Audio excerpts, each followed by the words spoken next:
কিন্তু তারেক রহমান হয়তো অনেক কিছু ভুলে গেছেন বা অনেক কিছু তার মনে নেই।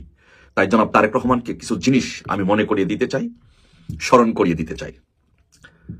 কারণ আমাদের বাংলাদেশের রাজনীতিতে তারেক রহমান একটা ডিফারেন্ট চরিত্র, তাই তাকে অনেক কিছু সে ভুলে যায়, তাকে আমি একটু মনে করিয়ে দিতে চাই।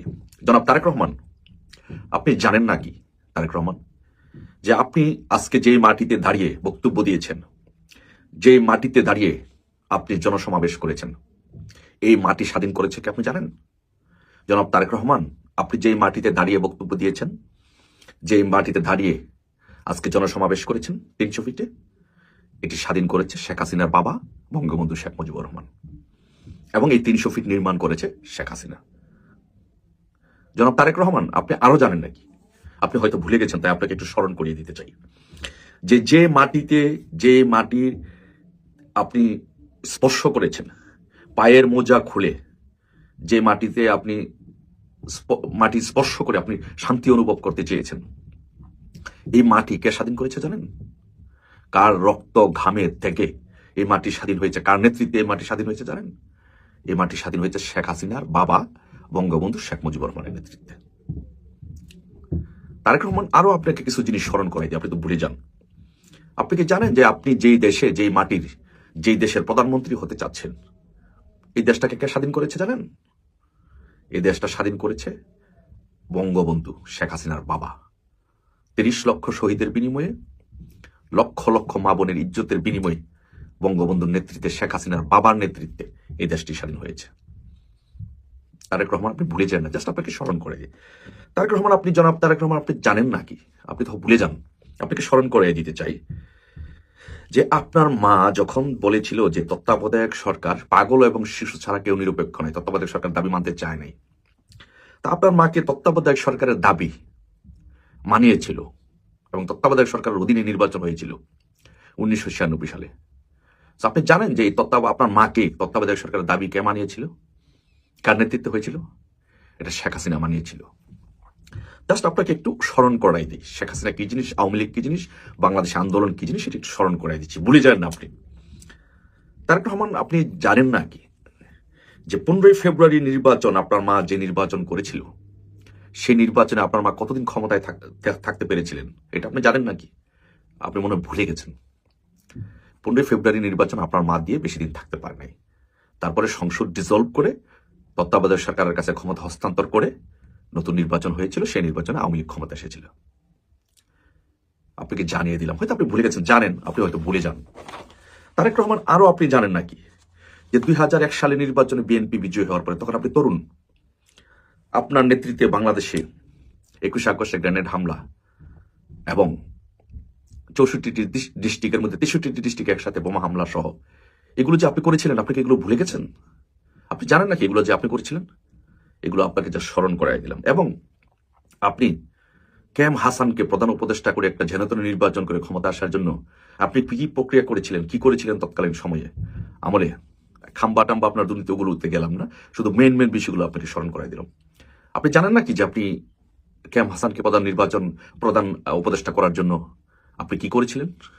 আপনি ভুলে গেছেন? ভুলে যাননি। এবং এর ফল কি হয়েছিল আপনি জানেন? আপনাকে জাস্ট এগুলো স্মরণ করাই দিচ্ছি যে জনাব তারেক রহমান, আপনি জানেন নাকি যে 15 ফেব্রুয়ারি নির্বাচনের ফলাফল কি হয়েছিল? আপনার মা ফলাফল কি ভোগ করতে হয়েছিল? আপনি নিজে জানেন নাকি যে আপনি যে ক্যাম হাসানকে প্রধান উপদেষ্টা করার জন্য যা করেছিলেন, 21 আগস্টে গ্রেনেড হামলা করেছিলেন, এগুলোর ফলাফল আপনি কি ফলাফল আপনাকে ভোগ করতে হয়েছিল, এটা আপনি জানেন নাকি? না ভুলে গেছেন? আপনাকে স্মরণ করাই দিচ্ছি। জনাব তারেক রহমান, আপনি জানেন নাকি যে বাংলাদেশে আপনি যদি একটি বাজারের দোকানে যান, তাহলে ওই দোকানে যদি 20 জন কাস্টমার থাকে, সে 20 জন কাস্টমারের 10 জনকে যদি জিজ্ঞাসা করেন, তাহলে 10 জন আওয়ামী লীগের কথা বলবে। আপনি যদি একটি শপিং মলে যান, যদি 50 জন কাস্টমার থাকে ওই শপিং মলে, তাহলে 25 জন আওয়ামী লীগের কথা বলবে। এটা আপনি জানেন নাকি? জনাব তারেক রহমান, এটা আপনি জানেন নাকি যে বাংলাদেশ আওয়ামী লীগ 4 পুরুষের রাজনৈতিক দল? দাদা করেছে, বাবা করেছে, ছেলে করছে, ছেলের ঘরে নাতিপতিরা করছে। আপনি কি জানেন নাকি এটা? আপনাকে স্মরণ করিয়ে দিচ্ছি। জনাব তারেক রহমান, আওয়ামী লীগ ছাড়া নির্বাচন করার ফলাফল আপনার মা হারে হারে টের পেয়েছিল। 15 ফেব্রুয়ারি নির্বাচন করার ফলাফল আপনার মা খুব ভালোভাবে টের পেয়েছিল। তো এখন আপনাকে একটু স্মরণ করে দিতে চাই জনাব তারেক রহমান, আপনি জানেন নাকি যে আপনি যদি এখন আওয়ামী লীগকে ছাড়া একটা জেনাতনে নির্বাচন করে দেশের প্রধানমন্ত্রী হতে চান, তাহলে আপনাকে 3 বছরের মধ্যে এ দেশ ছেড়ে পালাতে হবে। আমি বলছি, আমার নাম সালাউদ্দিন, আমি ঢাকা বিশ্ববিদ্যালয়ের ছাত্রলীগের ক্ষুদ্র একজন সাবেক নেতা ছিলাম, কর্মী ছিলাম, এবং বর্তমানে আমি শেখ হাসিনা সংগ্রাম পরিষদের সাধারণ সম্পাদক। আমি সালাউদ্দিন বলছি, স্পেসিফিক্যালি নাম, ডেট, তারিখ সহ আপনি লিখে রাখেন। যদি আপনি আওয়ামী লীগকে ছাড়া জেনাতনভাবে একটি নির্বাচন করে এদেশের প্রধানমন্ত্রী হতে চান আর হন, 3 বছরের মধ্যে আপনাকে দেশ ছেড়ে পালাতে হবে, এবং আপনার এমপি মন্ত্রীরা সংসদের সব দেশ ছেড়ে পালাবে। সো তাই আপনাকে স্মরণ করে দিলাম, আপনি তো ভুলে যান। তাই আপনাকে বললাম যে তারেক রহমান, জানেন নাকি যে আপনি যদি আওয়ামী লীগকে ছাড়া নির্বাচন করেন, তাহলে 3 বছরের মধ্যে আপনাকে দেশ ছেড়ে পালাতে হবে। যদি আপনার বোধোদয় হয়, তাহলে সকল দলকে নিয়ে নির্বাচন করবেন, একটা ইনক্লুসিভ নির্বাচন করবেন। আর যদি সেটি করতে ব্যর্থ হন, প্রধানমন্ত্রী হওয়ার যদি একতরফাভাবে প্রধানমন্ত্রী হওয়ার ইচ্ছা থাকে, তাহলে 3 বছরের মধ্যে দেশ ছেড়ে পালানোর প্রস্তুতি নেন। আর আন্দোলন সংগ্রাম কাকে বলে, আওয়ামী লীগ কি জিনিস, সেটা আপনার আম্মাকে জিজ্ঞাসা করুন, মাকে জিজ্ঞাসা করুন। আপনি কিছু টের পেয়েছেন 2006 সালে যখন আপনাদের পতন হয়েছিল, একটু টের পেয়েছেন। বাট আপনার মাকে জিজ্ঞাসা করুন যে 15 ফেব্রুয়ারি নির্বাচনের ফলাফল কি, এবং আন্দোলন কি, এবং আওয়ামী লীগ কি জিনিস, এটা একটু আপনার মাকে জিজ্ঞাসা করুন। আপনি হয়তো জানেন না, তাই আপনাকে বলছি, আপনি জানেন নাকি। ধন্যবাদ। চিত্তের কোনো বিকল্প একটা দেশের ভবিষ্যতের জন্য হতে পারে না। তারেক রহমান সাহেব বর্তমান প্রেক্ষাপটে বলা যেতে পারে এক ধরনের ভবিষ্যৎ প্রধানমন্ত্রী হওয়ার জায়গাতে রয়ে গেছেন। জাতীয় নির্বাচনে বাংলাদেশ জাতীয়তাবাদী দলের যে প্রেডিকশন, সবার রাষ্ট্র ক্ষমতা, রাষ্ট্র পরিচালনার দায়িত্ব তাদের যাওয়াটা খুবই অস্বাভাবিক বলা যাবে না। সেই প্রেক্ষাপটে উনি বাংলাদেশে ফেরত আসায় এটা জাতির কাছে যে একটা নেতৃত্বের অবস্থান, সেটা সবার কাছে একটা আশার জায়গা তৈরি করেছে। আমরা সাধুবাদ জানাই, উনি দীর্ঘদিন নির্যাতিত বাংলাদেশে আসা 17 বছর পরে, এটা ডেফিনেটলি ওনার জন্য একটা আবেগের জায়গা। কিন্তু যে মুহূর্তে এসছেন, এই মুহূর্তটা আসলে আমার কাছে মনে হয় যে সার্বিকভাবে ওনার আগমনের যে পজিটিভিটিটা দেশের জন্য থাকা উচিত ছিলই। এই 1.5 মাস সময়ে আমরা অতীতের যতগুলো নির্বাচন দেখেছি, ইনক্লুডিং যে দামি নির্বাচনগুলো আওয়ামী লীগ করেছে, সেখানেও প্রস্তুতির একটা দৃশ্যমান অবস্থান ছিল। সবাই জানতো যে নির্বাচন সামনে আছে, এবং এই সময় আমাদের আইন শৃঙ্খলার বিষয়ে কিছু পদক্ষেপ থাকে, আরও আগে থেকেই থাকে। 2-3 মাস আগে থেকেই মোটামুটি আইন শৃঙ্খলার বিষয়ে একটা জোরালো পদক্ষেপ থাকে। আমরা দেখেছি অস্ত্র উদ্ধারের অভিযানগুলো হয়েছিল অতীতে। চিহ্নিত সন্ত্রাসী যারা এলাকায় এনার্কি, মোটেও আমি সন্তোষজনক বলবো না, এটা আশঙ্কাজনক, সন্তোষজনক তো নাই। আরেকটা খুব দুঃখজনক বলবো নাকি, এটা একটা একইভাবে আমাদের চিন্তার জায়গা, সেটা হলো পুরো উপদেষ্টা পরিষদ কে কি দায়িত্ব পালন করছে, কে কিভাবে দায়িত্ব পালন করছে, এটাও কেউ বুঝতে পারছে না।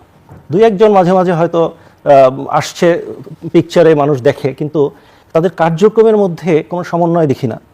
প্রধান উপদেষ্টা ছাড়া বাকি কারোই কিন্তু কোনো রাজনৈতিকভাবে এখন যে পরিস্থিতি, নির্বাচন পূর্ব এই পরিস্থিতি, তাদের যে ভূমিকাটা, ইন্টারিম সরকার হিসাবে একটা নীতি নির্ধারণী কাজের মধ্যে ঢুকে গেছে, কিন্তু তাদের তো 5 বছরের যে একটা রাজনৈতিক সরকার থাকে, তারাও কিন্তু শেষ 3-4 মাসে কিন্তু আর দেশ পরিচালনার দায়িত্ব থাকে না। তারা নির্বাচন কমিশনকে সাহায্যের জন্য তাদের কার্যক্রমগুলো পরিচালনা করেন। কিন্তু এই সরকারের কার্যক্রমে মনে হচ্ছে যে বিশাল অঙ্কের একনেকে পাশ হলো কয়েকদিন আগে। আমাদের বিভিন্ন অর্থনৈতিক বিভিন্ন যে ভবিষ্যৎ পরিকল্পনার বিষয়গুলো ওনারা এখনও সিদ্ধান্ত নিচ্ছেন। তো এইভাবে একটা রাজনৈতিক পরিস্থিতি আলোচনা করলাম, এবং তার ফিরে আসার আগের যে পরিস্থিতির মধ্য দিয়ে বাংলাদেশ গেছে, যে ভ্যান্ডালিজম বাংলাদেশ দেখেছে, প্রথম আলো টেলিস্টার ছায়ানট উদিচি কেন্দ্র করে চট্টগ্রামে ভারতীয় অ্যাসিস্ট্যান্ট হাইকমিশনের বাড়ি আক্রমণ, দীপুচন্দ্র মতো একজন নাগরিককে যেভাবে মেরে ঝুলিয়ে পুড়িয়ে দেওয়া, সব মিলিয়ে আপনার কাছে কি মনে হচ্ছে, কোন পরিস্থিতির মধ্যে পরিচালনা করছেন তাদেরও নেই? আমাদের সকলের মধ্যে অযাচিত ভয়, অযাচিত আতঙ্ক, এবং একই সঙ্গে স্বপ্ন, আকাশচুম্বী স্বপ্ন, যে আমরা যেটা অসম্ভব যে বিষয়গুলো আছে, আমরা আশা করছি যে সেরকম একটা বিষয় আগামীতে ঘটে যেতে পারে।